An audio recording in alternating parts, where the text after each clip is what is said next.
In late 1803, the Hammersmith area of London, England was gripped by stories and sightings of a ghost haunting the place. There was one woman, pregnant, who had been walking by the churchyard at night when the ghost rose from the tombstones and gave her such a shock that she fainted. She was found and helped home by passers-by, but reportedly died of fright shortly after. There was another woman, elderly, who had been walking by the churchyard at night when the ghost rose. That's actually pretty much the same story. She also supposedly died of fright. A wagoner carrying 16 passengers passing through Hammersmith at night was so startled at seeing the supposed ghost that he upped and fled on foot, which I would say is a serious dereliction of duty to the passengers under your care, leaving them to be eaten by a ghost, or whatever it is that ghosts do to you.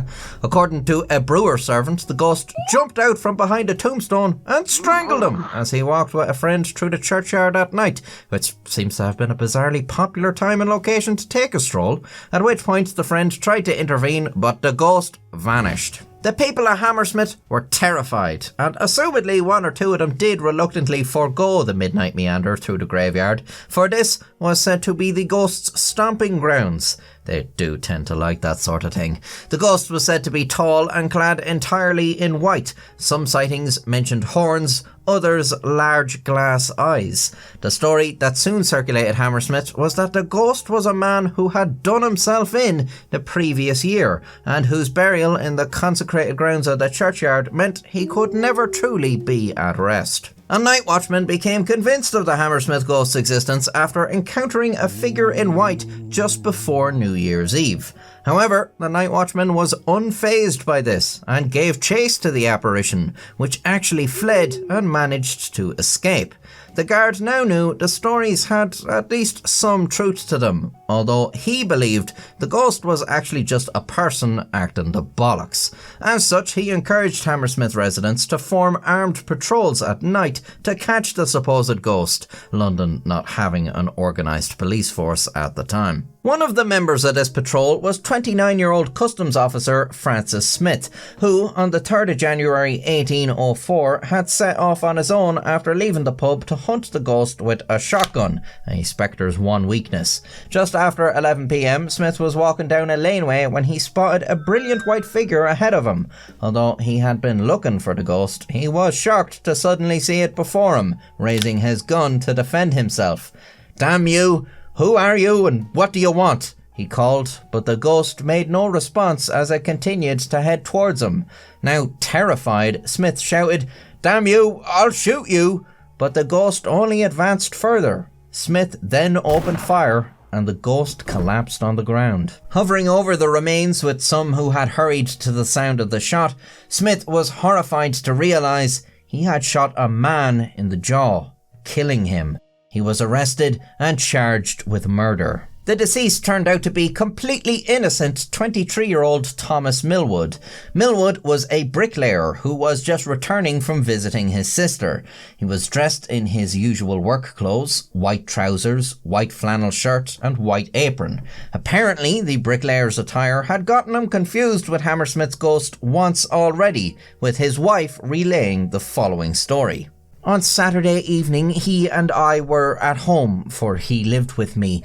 He said he had frightened 2 ladies and a gentleman who were coming along the terrace in a carriage. For that, the man said, he dared to say, 'There goes the ghost.'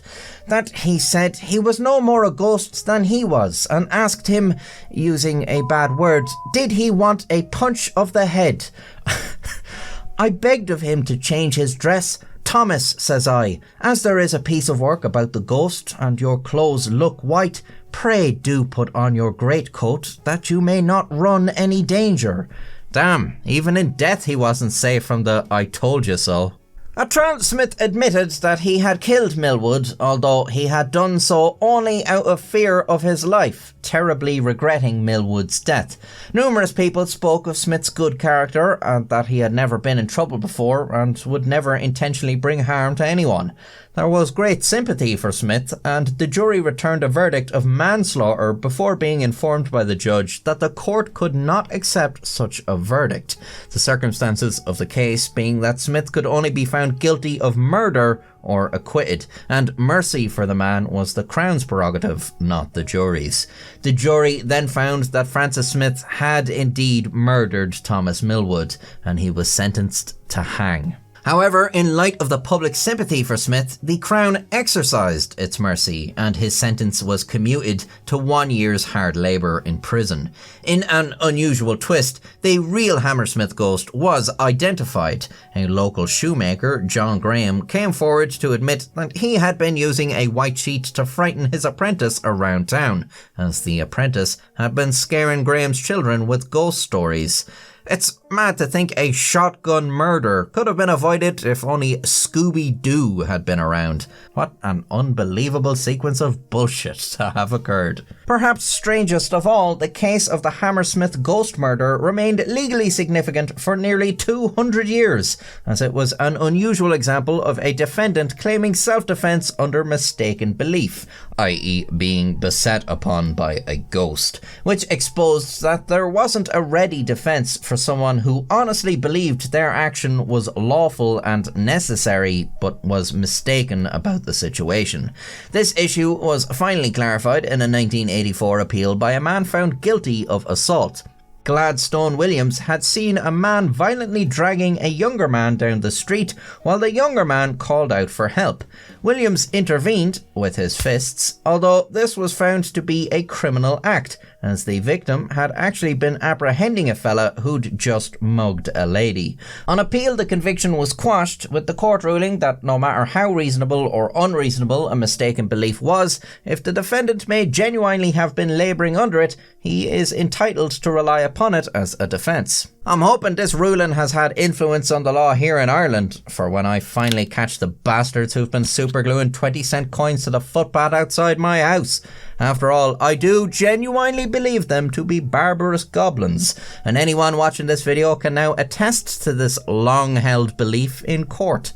If you liked this video, I have more you can watch, and you can subscribe to see more in the future. Join the channel membership to support me monetarily and get badges when you comment and other perks. And until next time, stay safe.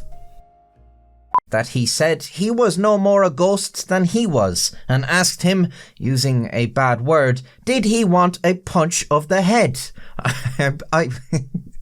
I begged him, and his sentence was commuted to 1 year's hard labour in prison.